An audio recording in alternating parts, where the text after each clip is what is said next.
Sega is a company that has its ups and downs, although I think that applies to Sonic more than any of their other IPs.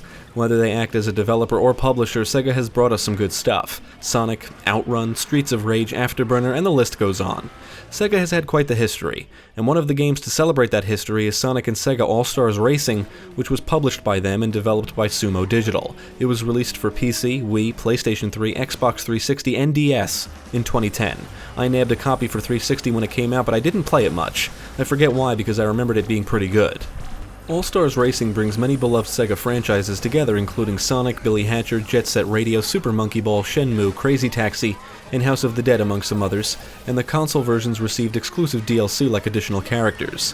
Now let's take a look at Sonic and Sega All-Stars Racing and see if it's a good game or just fan service. All-Stars Racing is an arcade racing game. I played the Steam version, and unfortunately the PC port didn't receive much love. There is no DLC for it, there's no apparent way to change the controls in-game, and even though it supports controllers, the button icons only reflect the keyboard controls. Luckily, the game is easy to pick up and play. You can accelerate, brake, drive in, reverse, drift, and perform tricks in the air. Each character has different stats in speed, acceleration, handling, and turbo boost. Drifting charges turbo, and the longer you drift, the more boost you receive. Performing tricks also provides you a boost. One of the things I always thought was cool about this game is that you're able to turn the catch-up option on or off. From what I can tell, it affects AI rubber banding, and as far as I'm concerned, more racing games need this option. As you play through the game, you'll unlock or complete challenges, which are like achievements. These do offer an incentive to keep playing and encourage you to play through all of the game modes and try different things. Drifting and boosting is the key to winning races, and to help you are capsules on the tracks that grant you items or power-ups. Several items can be launched forwards or backwards, and some come in sets of 3.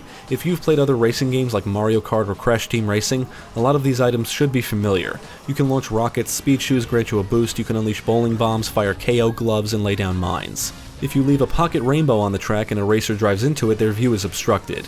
If you get hit by a confusion star, your view is flipped upside down. An energy shield will protect you for a brief time, and you can cause nearby racers to spin out by blasting the Mega Horn. In addition to these items, each character has their own unique all-star move, which can be a big help if you're not doing so hot.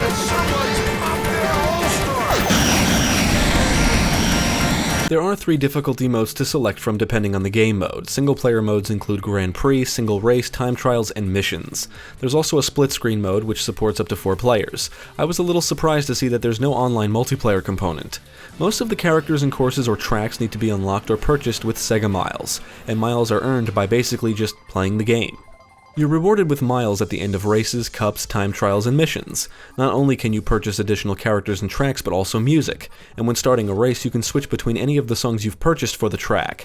You can view a collection of all your unlocked content, and it comes complete with a little history on the franchises, which I thought was pretty neat. When setting up a single race, there's not many options to configure, which I find disappointing considering some of the race types available in the missions mode, like knockout races for example. I do like the time trials mode in this game because you can just keep going around the track, and it's a great way to earn Sega Miles. The goal is to set record lap times and beat the staff ghosts, which isn't hard. You can race your own ghosts, and the game says you can download ghosts from other players around the world, although I didn't try it. Grand Prix is where you can race for cups, and you'll earn a good amount of miles for winning. The missions mode is the real standout here. There's over 60 missions to complete, each with different objectives. You need to unlock most of them, and can do so by earning A ranks or higher. Out of all the single-player modes, it offers the most variety in terms of gameplay. You'll have to compete in cup races, rival races, knockout races, and there's even some battles where you drive around an arena and collect items to use against a big boss character. Some missions have you collecting things like rings and emeralds, others have you driving through time gates. You'll have to use items to attack other racers, and some missions require you to drift or boost as often as you can. I found most of the missions to be pretty easy.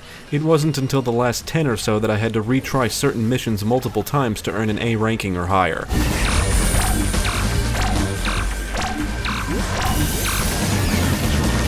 All-Stars Racing includes a variety of tracks from all the different franchises represented.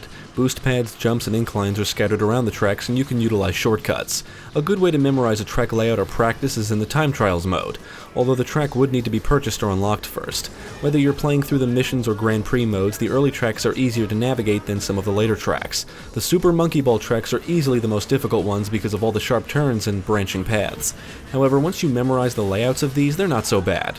You will have to avoid hazards like fire, things that push you off the track, creatures, and objects falling onto the track. You can boost through some obstacles like creatures and not spin out, and if you're ever hit during a jump, you don't just fall down, you're not screwed basically, you keep going. I like that. Needless to say, I do think the game leans towards the easy side. The AI can be challenging if you don't have the mechanics or track layout down, but I never felt like the game was trying to punish me in an effort to balance things if I was doing well. Sonic and Sega All-Stars Racing is a colorful game with a good amount of environmental variety and plenty of detail. I did notice some jaggies here and there, but the characters and vehicle models look good, and the animations are solid. Although I do think Opa Opa is too animated. Some of its animations made it seem like I wasn't drifting when I was, or drifting in the wrong direction. It threw me off a few times. As you drive around the tracks, you'll be exposed to beautiful backdrops and creatures and mechanisms moving around in the backgrounds. There are some nice Sega details thrown in, like Chow near the finish line of Seaside Hill and Knights as the flagman. On the audio side, there is a good selection of music from the different franchises. Some of the songs I like, some not so much, and I still say Amy's song sounds like it's from or belongs in a porno. The vehicles sound okay, the power-ups sound better, and with the volume level set to default, the music can sometimes drown out the sound effects.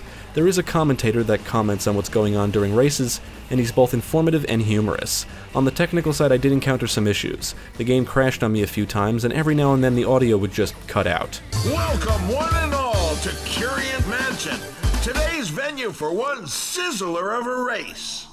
Ultimately, I had fun with All-Stars Racing. Now, I haven't played all of the games from the franchises represented here, but I have played some. Out of all of them, I've played more Sonic games than anything. Racing as BD Joe brought back some memories of my Crazy Taxi days on Dreamcast, and racing around the Curient Mansion tracks made me want to fire up some House of the Dead games. I think some more single-player game modes and/or options would have been welcome, especially considering the gameplay variety in the missions mode. The lack of an online multiplayer component and DLC in the PC version makes the console versions look pretty good.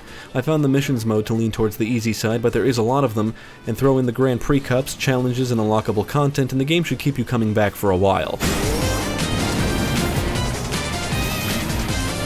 I would recommend Sonic and Sega All-Stars Racing to fans of arcade racing games and Sega. It's a nice love letter to Sega.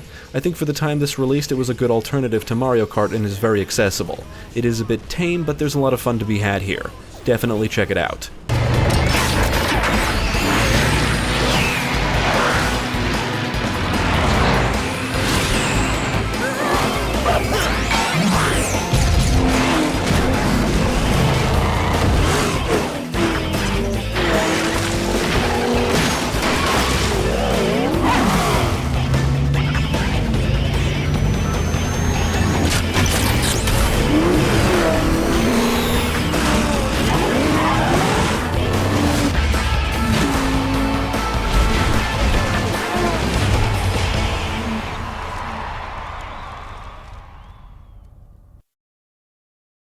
Thank you for watching. If you enjoyed this video, check out the rest of our channel, follow us at the links below, and you can also support us on Patreon. If you're interested in more gaming content, check out our friends over at Gamecast.